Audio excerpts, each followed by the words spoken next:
26 जनवरी के परेड के मद्देनजर खुफिया ब्यूरो यानी आईबी ने 9 पन्नों की एक रिपोर्ट दी। इस रिपोर्ट में अंदेशा जताया गया है कि परेड के दौरान पाकिस्तानी खुफिया एजेंसी आईएसआई और आतंकी संगठनों का गठजोड़ किसी आतंकवादी हमले को अंजाम दे सकता है। आईबी की इस रिपोर्ट में खालिस्तानी आतंकवादी संगठन के फिर से एक्टिव होने की भी बात कही गई है।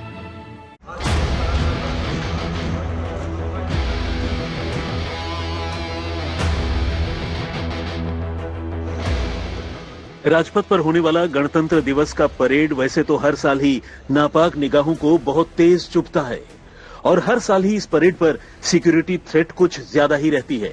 लेकिन इस बार इंटेलिजेंस ब्यूरो ने परेड के साथ साथ राजधानी दिल्ली और खासकर पीएम मोदी की सुरक्षा को लेकर जो अलर्ट जारी किया है वो बेचैन करने वाला है। 9 पन्ने के इस अलर्ट में बताया गया है कि पीएम मोदी की मीटिंग और टूर को खालिस्तानी आतंकी टारगेट कर सकते हैं। आईबी के 9 पन्ने का यह अलर्ट आज तक के पास भी मौजूद है।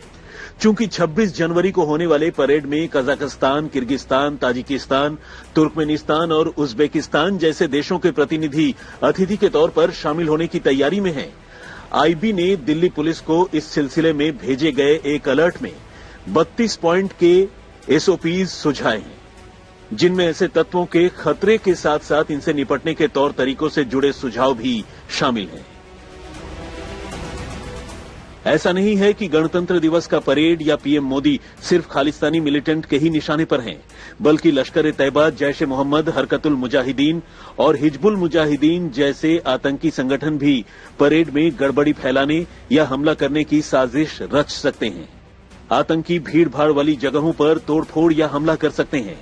दरअसल पाकिस्तानी खुफिया एजेंसी आईएसआई का दिमाग भी इसके पीछे काम कर रहा है।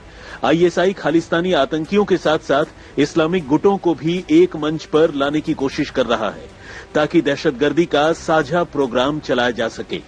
इनपुट के मुताबिक 26 जनवरी पर ड्रोन टेरर स्ट्राइक भी मुमकिन है, इसलिए पुलिस ने भी एंटी ड्रोन सिस्टम को और मजबूत करने का फैसला किया है। वैसे भी हाल ही में 14 जनवरी को दिल्ली में आरडीएक्स से बने आईईडी के बरामद होने की वारदात ने इस बात के संकेत दे दिए हैं कि आतंकी तत्व अपनी हरकतों से बाज नहीं आ रहे। 26 जनवरी के मौके पर दिल्ली हमेशा से आतंकियों के निशाने पर रहती है, लेकिन दिल्ली पुलिस ने भी आतंकियों को मुंहतोड़ जवाब देने की पूरी तैयारी कर ली है। तकरीबन 27,000 पुलिसकर्मी 26 जनवरी के मौके पर सुरक्षा व्यवस्था के लिए उतारे हैं। 65 कंपनियां वो पैरामिलिट्री फोर्सेस की उतारी गई हैं। इस वक्त मैं इंडिया गेट पर मौजूद हूं। मैं आपको एक तस्वीर दिखाता हूं। ये जो रास्ता है ये विजय चौक की तरफ जाता है और यहीं पर गणतंत्र दिवस समारोह होगा। यहाँ पर बीएसएफ के जवान अत्याधुनिक हथियारों से लैस तैनात कर दिए गए हैं।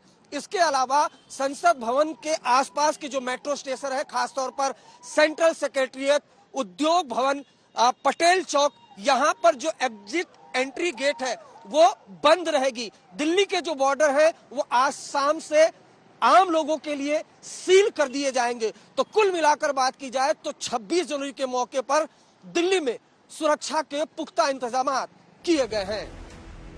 आतंकी हमले के इन्हीं खतरों को देखते हुए पुलिस ने ऐसे संदिग्धों के पोस्टर जारी किए हैं जिनमें Khalistan Zindabad force, Khalistan commando force, ISYF, Babbar Khalsa, Dal Khalsa जैसे संगठनों के कई संदिग्धों के नाम और तस्वीरें हैं। इन पोस्टर को दिल्ली में जगह जगह चिपकाया जा रहा है ताकि इनके नजर आते ही पुलिस को खबर मिल सके। ये तो रही आतंकी संगठन और उनकी साजिश की बात। दिल्ली के आसपास नाजायज असलहों की फैक्ट्रियां भी दिल्ली पुलिस के लिए एक बड़ी मुसीबत है। अभी हाल ही में दिल्ली पुलिस ने अलीगढ़ में असलहे की एक ऐसी ही फैक्ट्री का पर्दाफाश किया है जहां हर साल 1000 नाजायज असलहों का प्रोडक्शन हो रहा था। आउटर जिले की पुलिस ने इलीगल वेपन्स के खिलाफ कार्रवाई को और पुख्ता अंजाम देते हुए अलीगढ़ के अंदर एक इलीगल वेपन्स की फैक्ट्री को पकड़ा है। यह फैक्ट्री एनसीआर और दिल्ली में बदमाशों को हथियार मुहैया कराया करती थी। इसकी production capacity per annum basis के ऊपर 1000 वेपन्स से ऊपर की थी। यहां से हमें 19 वेपन्स जो डिफरेंट स्टेजेस ऑफ मैन्युफैक्चरिंग के अंदर थे बरामद हुए हैं। इसके अलावा हैवी मशीन, कई बैरल, ट्रिगर इत्यादि भी बरामद हुए हैं। पुलिस ने इस फैक्ट्री से 9 आधे बने हुए और 10 पूरी तरीके से तैयार तमंचे और भारी मात्रा में कच्चा माल, बैरल, ट्रिगर, मशीन, भट्ठी और दूसरी चीजें बरामद की हैं। जाहिर है दिल्ली पर खतरा चौतरफा है और इससे निपटने की पूरी तैयारी है। अरविंद ओझा के साथ हिमांशु मिश्रा, दिल्ली, आज तक।